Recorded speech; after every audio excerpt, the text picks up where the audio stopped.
So 3.1 just got released, and we got another wave of Regiment of Renown for the Warhammer 3 factions. So let's take a look at them and see what their deal is. And so far, these have mostly been great and have added some awesome units, and I don't think this is any different. I actually think this might be one of the best ones so far. Because the previous ones have been big and flashy with elite infantry, big monsters and high tier cav, which was great, don't get me wrong, because I love big monsters and elite units. But I think these are much more needed than the other ones because they are low tier units, so they will see much more play both in campaign and probably in multiplayer too, because you get them much earlier in the campaign, so they're likely to be a good upgrade for you anyway, and they aren't as expensive, which means they aren't a big investment while still being a really good unit. So, let's take a look at these guys, and let's start with the cheapest one and go from cheapest to most expensive. So first up we got Boglars, and I love Boglars just conceptually, because they're just swamp Noblars and I just find that neat. And on the surface, they're just Noblar trappers with slightly better stats, but they also have poison, which is always nice to have, and they lose Noblar traps and instead gain water birth, which is very thematic and ridiculously niche. Because when they're in water, they regenerate stupid amounts of health, because it's like a constant troll guts, and it revives combatants. But I don't think it's gonna be all that useful most of the time, since you don't always have water on your map. I actually think it's probably pretty rare to have water on the map and also have it be in a spot where you'll be fighting, unless you can force the enemy to fight exactly where you want them to.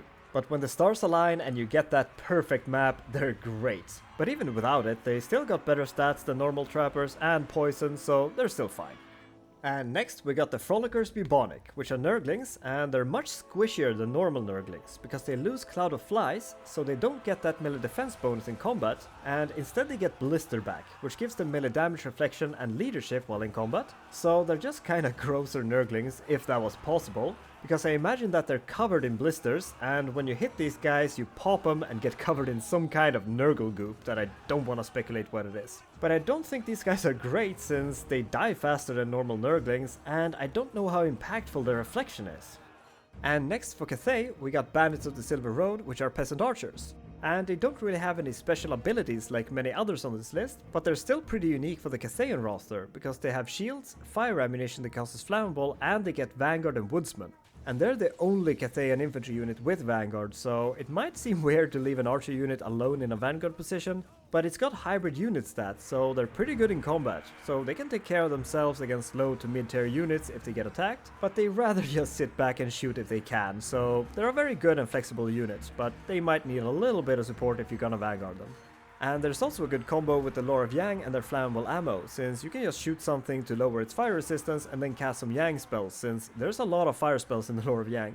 And next we got Siege with their Chromatic Aberration Blue Horrors, and they're pretty okay at many different things, because they got decent stats, so they can fight just fine. And they also have way more ammo than normal blues, so they work pretty well as a ranged unit, even though they still have the shorter blue range. But that's not really what makes them unique, because they have bronze shields, which doesn't sound very special, and it's only 10%, but they block in 360 degrees, which I don't think any other unit in the game does. Unless you count missile resistance, which is kinda the same, but it's still a cool ability. And they're also very good at soaking damage, because they got barrier boost, which replenishes their barrier when anyone casts a spell, so you can just keep these guys alive by just throwing spells around, which Siege loves doing anyway.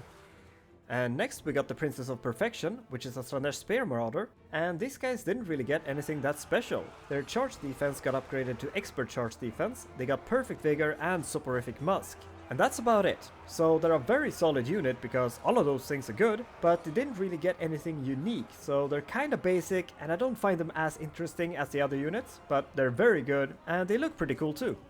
And next we got the Watchmen in the Night, and they're armored cossers that thought pistols were overrated and just got another sword instead. So they're a dual wielding infantry unit with these cool looking ice swords which gives them frostbite to make it harder to disengage from them, but no ranged attack. And they're great at slicing through lightly armored infantry because they got great stats, anti-infantry and frenzy to really buff their damage potential, but their AP isn't the greatest, so they work best against light armor. And they also have Rabble Rouse, which gives nearby units immune to psychology, so they're very nice to have mixed into your front line.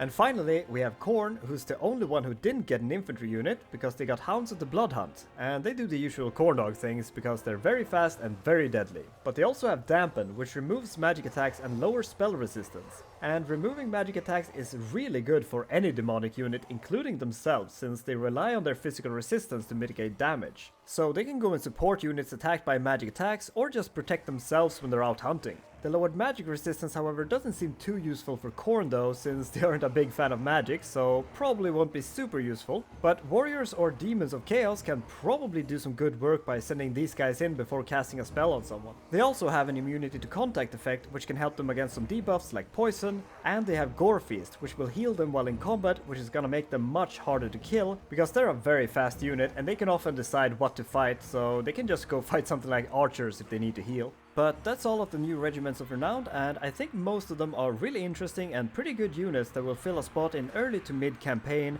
and some of them will probably pop up in multiplayer sometimes. But what do you think about them? Do you like these lower tier units, or do you prefer big and expensive monsters and elite units? Either way, thank you so much for watching, I hope you enjoyed it, and I'll see you next time. Bye bye!